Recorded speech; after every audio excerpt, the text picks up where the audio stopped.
ગુજરાતની જનતાના માથે ભ્રષ્ટાચાર બેસીને નાચી રહ્યો છે। રાજ્યમાં કદાચ જ કોઈ એવું કામ હશે જેમાં ગેરરીતિ કે ભ્રષ્ટાચારના આક્ષેપ ન લાગ્યા હોય અને જો ક્યાંક ભ્રષ્ટાચાર ન થયો હોય તો તે વિસ્તારના લોકો પોતાનું નસીબ માને છે। હવે ખેડા જિલ્લામાં સિંચાઈ વિભાગના વધુ એક કારનામાએ અનેક સવાલ ઉભા કર્યા। કપડવંજ નજીક વરાણસી નદીમાં લગભગ 2 કરોડ 85 લાખના ખર્ચે બનાવાયેલો ચેકડેમ પાણી સંગ્રહ કરે તે પહેલા જ માટીમાં દટાઈ ગયો। આક્ષેપ છે કે સિંચાઈ વિભાગે નદીના મૂળ તળથી પણ નીચે ચેકડેમ બનાવી દીધો છે, જેના કારણે પાણીનો સંગ્રહ થવાને બદલે સમગ્ર માળખું જ પાણી અને માટીમાં સમાઈ ગયું।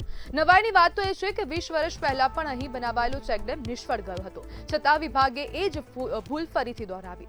હવે કપડવંજ સહિત આસપાસના 50 ગામોમાં જળ સંકટનો ખતરો ઉભો થયો છે। લોકો સવાલ ઉઠાવી રહ્યા છે કે શું સરકારી નાણાંનો આ રીતે બેફામ વેડફાટ ચાલતો રહેશે અને જવાબદાર અધિકારીઓની સામે કાર્યવાહી ક્યારે કરવામાં આવશે? જોકે હવે ગામના લોકો દ્વારા અવાજ ઉઠાવવામાં આવ્યો છે।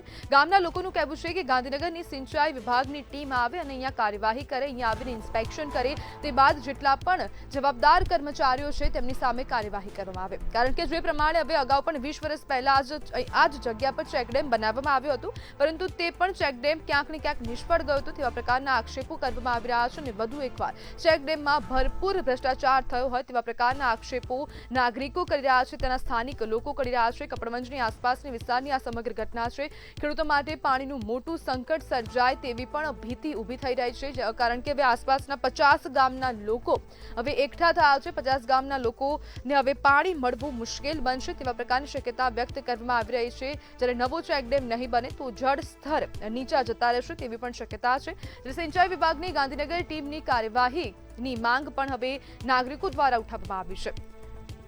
જોકે છેલ્લા ઘણા સમયથી ભ્રષ્ટાચારના આક્ષેપો સામે આવી રહ્યા છે। થોડા દિવસ પહેલા પણ એક જે પાણીની ટાંકી હતી તેમાં પણ ભ્રષ્ટાચાર થયો હોય તેવા પ્રકારના આક્ષેપો કરવામાં આવ્યા હતા। તે બાદ હવે વધુ એક ખેડાના કપડવંજની આ સમગ્ર ઘટના છે। સિંચાઈ વિભાગ પર ભ્રષ્ટાચારના આક્ષેપો લાગ્યા છે। સિંચાઈ વિભાગના અધિકારીઓ દ્વારા ભ્રષ્ટાચાર થયો હોય, ચેકડેમ બનાવવામાં ભ્રષ્ટાચાર કરવામાં આવ્યો હોય તેવા પ્રકારના આક્ષેપો કરવામાં આવી રહ્યા છે।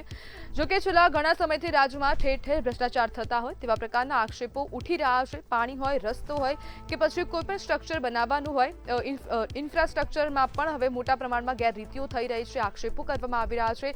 નાગરિકો હવે ક્યાંક ને ક્યાંક જાગૃત થઈ રહ્યા છે, કારણ કે હવે નાગરિકો જ ભ્રષ્ટાચારની પોલ ખોલતા હોય તેવું સ્પષ્ટપણે લાગી રહ્યું છે। અનેક જાગૃત નાગરિકો દ્વારા વિડીયો બનાવવામાં આવી રહ્યા છે, જે એએમસી હોય છે, જે મ્યુનિસિપલ કોર્પોરેશનો હોય છે, ખાસ કરીને તેમાં હવે રજૂઆત કરે છે કે આ જગ્યા પર ભ્રષ્ટાચાર થયો હોય તેવું તે લોકોને લાગી રહ્યું છે અને તેને જ લઈને હવે રજૂઆતો થાય છે। તે બાદ ક્યાંક ને ક્યાંક કાર્યવાહી પણ થતી હોય છે। મહદઅંશે 100 કેસોમાંથી 99% કેસોમાં કાર્યવાહી નથી થતી તેવા પ્રકારના આક્ષેપો પણ લોકો કરી રહ્યા છે અને ક્યાંક ને ક્યાંક હવે ગુજરાતની